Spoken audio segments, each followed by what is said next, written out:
Post election ഒരു കുറുമുന്നണിയുടെ സാധ്യത മനോജ് അവിടെ സൂചിപ്പിച്ചു. പോസ്റ്റ് ഇലക്ഷനിൽ ആം ആദ്മി പാർട്ടി തരക്കേടില്ലാത്തൊരു വിജയം നേടുകയാണെങ്കിൽ ഈ പ്രതിപക്ഷ നിരയിൽ 2 സംസ്ഥാനങ്ങളിൽ ഭരണമുള്ള ഏക പാർട്ടിയായിട്ട് ആം ആദ്മി പാർട്ടി മാറും. ഈ പറയുന്ന പാർട്ടികളൊക്കെ എടുത്തു കഴിഞ്ഞാൽ ആ ഒരു ഘട്ടം വന്നാൽ അരവിന്ദ് കെജ്രിവാളിൻ്റെ വലിപ്പം വർദ്ധിക്കും, അദ്ദേഹത്തിൻ്റെ ഒരു റോൾ ഒരു പക്ഷേ മാറാൻ സാധ്യതയുണ്ട്. അങ്ങനെയൊക്കെ ഡ്രമാറ്റിക് ആയിട്ടുള്ള ചേഞ്ചസിനുള്ളൊരു സാധ്യത അവിടെ നിലനിൽക്കുന്നുണ്ടോ? അല്ല, ഇപ്പൊ രണ്ട് സംസ്ഥാനങ്ങളിൽ ഭരണമുള്ള പാർട്ടിയാണല്ലോ കഴിഞ്ഞ ലോക്സഭാ തെരഞ്ഞെടുപ്പിലെ പോകുമ്പോഴും ആം ആദ്മി പാർട്ടി അല്ലേ. 2024 ലോക്സഭാ തെരഞ്ഞെടുപ്പ് പുതുതായിട്ട് നടക്കാൻ പോകുന്ന കാര്യമില്ല. ബേസിക് ആയിട്ട് ഈ രാഷ്ട്രീയ യാഥാർത്ഥ്യങ്ങളെ പറ്റിയൊക്കെ ഒരുപക്ഷെ ഏറ്റവും കൂടുതൽ എന്നെക്കാളും രാജീവിനെക്കാളും മനോജിനെക്കാളും ഒക്കെ വളരെ കൃത്യമായിട്ട് അളന്നു മുറിച്ചിട്ടുള്ള ധാരണയുള്ള ഒരു രാഷ്ട്രീയ നേതാവാണ് അരവിന്ദ് കെജ്രിവാൾ.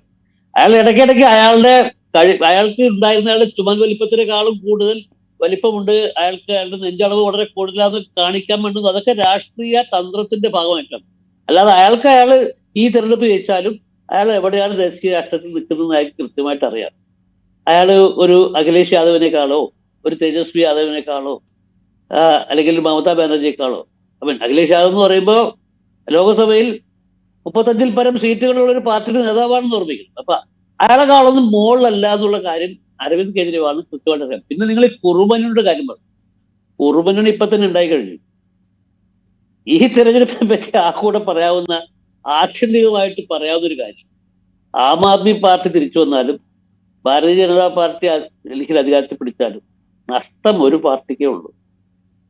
നഷ്ടം ഉണ്ടാവാൻ പോകുന്ന പാർട്ടി കോൺഗ്രസ് ആണ്. ആ പാർട്ടിക്ക് ഇതിനെപ്പറ്റി കൃത്യമായിട്ട് വല്ല ധാരണയുണ്ടോ എന്നുള്ള കാര്യം പോലും നമുക്കറിയാത്ത തരത്തിലാണ് നമ്മൾ രാഷ്ട്രീയ പത്രപ്രവർത്തകർ. മനോജിനോട് ചോദിച്ചു നോക്ക്, ആ പാർട്ടിയിൽ ആരെങ്കിലും ഈ ഒരു ലാർജർ പിക്ചറിനെ പറ്റി മനോജിനോട് ഇത്ര ദിവസം, മനോജ് ദേശീയ രാഷ്ട്രീയം എന്ന് പറയുന്ന ആളാണ്. എന്നെക്കാളും ഞാനിപ്പോ ഫീൽഡിൽ നിരന്തരമായിട്ടില്ലാത്ത ഒരാളാണ്. ഇയാൾ എല്ലാ ദിവസവും ഫീൽഡിലുള്ള ആളാണ്. മനോജിനോട് ചോദിച്ചു നോക്ക്, ആരെങ്കിലും ഈ ലാർജർ പിക്ചറിനെ പറ്റി കോൺഗ്രസിലെ ഏതെങ്കിലും ഒരു നേതാവ് മനോജിനെ പോലെ സജീവമായിട്ട് കേരളത്തിലെ ഏറ്റവും പ്രധാനപ്പെട്ട പത്രങ്ങളിൽ ഒന്നിന്റെ ചീഫ് ഓഫ് ബ്യൂറോ ആയിട്ടുള്ള ആളോട് സംസാരിക്കുന്നുണ്ടോ? ഒന്നുമില്ല. കേരളത്തിലെ നേതാക്കന്മാരും സംസാരിക്കണമെന്ന് ചോദിച്ചു. എനിക്ക് തോന്നുന്നില്ല കേട്ടോ.